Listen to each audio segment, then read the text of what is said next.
අද මං ඇවිල්ලා තියෙන්නේ ගොඩබිම ඉඳලා කිලෝමීටර් 80ක් මුහුද වැද්දට. මේ තමයි කච්චතිය දූපත. අපි එක්කම මොහරි කණ්ඩ දීපන් මට බඩගිනි. මචං ආපු වෙලේ ඉඳලා අපේ උන්ගෙන් බේරෙන්න නැහැ. ආපු වෙලේ ඉඳලා කන්න දීපන් කියලා. මචං දූපතේ මම ඇවිදලා විතරක් දොඩංගිටි දෙකක් විතරයි මට ගන්න පුළුවන් උනේ. අපි ඉස්සෙල්ලා මචං මේ දොඩම් ටික හොඳට හොයා ගන්න ඕන.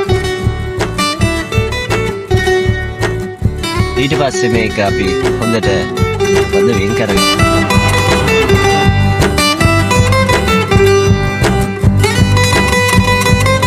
මේකට මිරිස් පොඩි ලුණු එකට කලවම් කරලා තමයි මම හදාගෙන ආවේ.